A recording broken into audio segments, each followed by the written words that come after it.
Emmanuel Macron était hier en discours face aux cadres dirigeants de l'État, fonction publique et haute fonction publique. Il a notamment eu ce mot. En matière de simplification, la lucidité me conduit à dire que la perception générale n'est pas qu'on a massivement simplifié. Je crois que si on faisait un sondage d'ambiance dans le pays... C'est vrai qu'on est sur une source TKT frère, hein, vous avez parfaitement raison. Même hors du salon de l'agriculture, où j'ai pu essayer de plaider cette théorie, ça n'est pas perçu. Donc ça veut dire qu'on n'a pas totalement réussi. Ça n'est pas un échec, hein. C'est juste qu'ils n'ont pas totalement réussi. Alors, je dois dire que quand on se plonge dans le détail, c'est la difficulté pour un président de la République. On dit quelque chose, puis après, à chaque étage, on met des freins. Et à la fin, là où vous avez mis 100 en force, il arrive à 5 ou 10. Et donc, j'ai dit, on va faire un truc qui est formidable, le droit à l'erreur. Je trouvais que c'était une bonne idée. Les gens étaient d'accord, d'ailleurs. Puis après, il y a eu la loi, elle a mis déjà plein d'exceptions sur le droit à l'erreur. Puis après, la loi, le règlement en a remis d'autres. Puis après, il y a des administrations qui l'ont fait, d'autres non. Et donc, le droit à l'erreur, il y a des endroits, ça marche. Je suis estomaqué. Mais le culot! Alors, vous l'avez pas vu passer, on se le refait. À chaque étage, on met des freins. Et à la fin, là où vous avez mis 100 en force, il arrive à 5 ou 10. Ce qu'il dit, c'est que grosso modo, là où il y a une impulsion, une volonté présidentielle, derrière, dans ce que tu observes dans la vie des citoyennes et des citoyens, la réforme n'a pas été appliquée avec autant de force parce que les administrations, nous dit Emmanuel Macron, ont mis des freins. C'est-à-dire que la réforme a été mal appliquée. Et donc j'ai dit on va faire un truc qui est formidable, le droit à l'erreur. La loi, elle a mis déjà plein d'exceptions sur le droit à l'erreur. Elle est votée où, la loi? Elle est votée au Parlement. Qui était majoritaire au Parlement à l'époque de la loi sur le droit à l'erreur? Majorité absolue. C'était pas précisément les députés macronistes. C'est pas qu'il y a eu des freins, des blocages. C'est éventuellement qu'ils ont voté une mauvaise loi. C'est éventuellement qu'ils ont inséré dans la loi des exceptions qui n'avaient pas lieu d'être, qui créaient une usine à gaz. C'est pas de la faute de l'administration, c'est quand même de la faute du gouvernement qui a laissé cette loi être votée. Et attendez, c'est pas fini. Après la loi, le règlement en a remis d'autres. Ah bah tiens donc! Le règlement, vous pourriez là aussi être un peu dubitatif, vous dire ah bah oui, c'est pas de chance. Le pouvoir réglementaire, c'est le pouvoir qu'a le gouvernement d'émettre des décrets. Le décret! Il est présenté par le gouvernement en Conseil des ministres. Qui préside le Conseil des ministres? Rappelez-le moi, j'ai un trou. N'est-ce pas lui? Et moi. Ça commence à sentir comme du foutage de gueule. Après, c'est peut-être que moi. Écoutons la suite. Chaque fois, je vois des gens, je leur dis, le droit à l'erreur, ça a quand même changé votre vie. Je l'avais dit en 2017, on l'a fait, on a passé une loi. Soit j'ai des gens qui sont en colère, ils me disent, ils me prennent pour un imbécile. Soit j'ai des gens qui me disent, il vit ailleurs. Il est déconnecté, comme on dit parfois. Vous vous rendez compte, il y a des gens qui me disent que je suis déconnecté. Si les gens lui disent qu'il est déconnecté, c'est parce que quand il prend une décision, les administrations l'appliquent mal. Elle est quand même culottée, celle-là. Alors, c'est Bibi qui paye. C'est bon pour personne. Parce que ça veut dire qu'on a laissé le président de la République dire quelque chose et prendre un engagement, et on s'est accommodé. On va faire comme on a toujours fait, c'est quand même plus simple.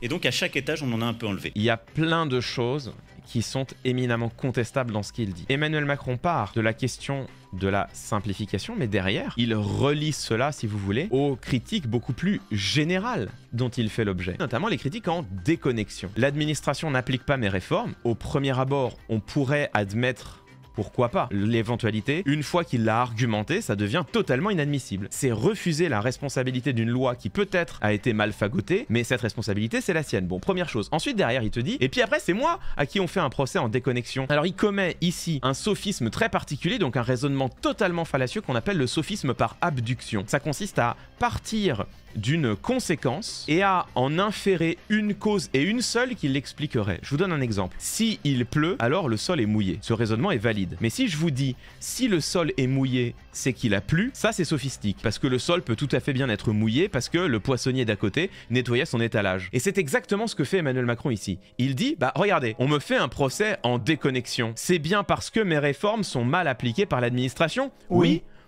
Peut-être, mais peut-être aussi que c'est pas exactement cela qu'on lui reproche. Peut-être aussi que ce qu'on lui reproche, c'est un grand nombre de déclarations. Il l'a confessé qu'une partie de ces déclarations avait pu choquer. Cette déloyauté, elle est tendue dans un fil qui est très clair. C'est le rejet de sa responsabilité. Le fond de son argumentation, c'est quoi? C'est de dire, bah voilà, moi derrière je dis des trucs et les citoyennes et les citoyens n'en voient pas la couleur. Et après on me fait le procès d'être déconnecté. Mais c'est de votre faute et c'est Bibi qui paye. Il dit cela le même jour où la Cour des comptes sort un rapport accablant qui montre que la planification écologique, ce mot qu'il emprunte à Jean-Luc Mélenchon et dont il fait une des lignes directrices de son action à partir de 2022, la planification écologique, un mot qu'il n'a eu de cesse de citer, hier, la Cour des comptes montre qu'on n'en a pas vu le début du commencement, qu'il y a précisément un défaut de planification écologique. C'est pas tout, on a vu également un article du Monde qui montre que le réarmement civique, là aussi un grand mot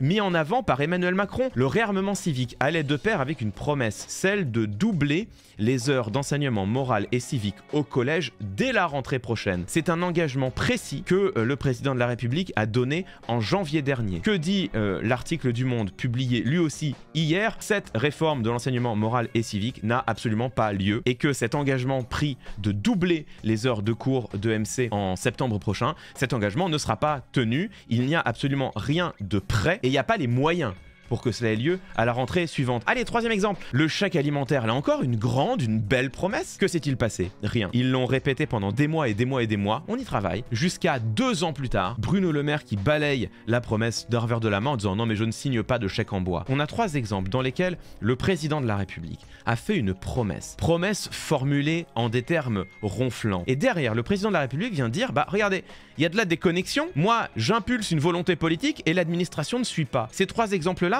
c'est lui-même, c'est le pouvoir politique qui n'a pas voulu les mettre en place. On peut déjà critiquer cette méthode de communication qui consiste à dire sans faire, à promettre sans réaliser sa promesse. C'est en soi déjà critiquable, mais derrière, venir se plaindre qu'on nous fait un procès en déconnexion parce que on dit des mots et que ces mots ne sont pas suivis d'effets et que ce serait la faute de l'administration, mais à quel moment va-t-il accepter la responsabilité de ses actes et de ses paroles? Il jette sous les roues du camion son administration. Qu'il y ait des motifs de la critiquer sans doute, mais là, il y a quand même 3 exemples récents dans lesquels l'administration n'a absolument rien à voir. Même l'exemple que lui-même prend, c'est lui-même qui le dit. Il nous dit que c'est de la faute de l'Assemblée nationale qu'il contrôlait et que c'est de la faute des règlements qu'il a lui-même pris. La définition la plus minimale qui soit de la démocratie, c'est le régime où les responsables politiques prennent la responsabilité de leurs actes et de leurs paroles. Comment peut-on encore les tenir pour responsables des décisions politiques quand tout l'objectif de la parole publique, c'est précisément d'embrouiller dans du langage la réalité de ces décisions, de masquer par des discours les conséquences concrètes de l'action politique? Que devient la démocratie dans ce cas-là? Je pose la question.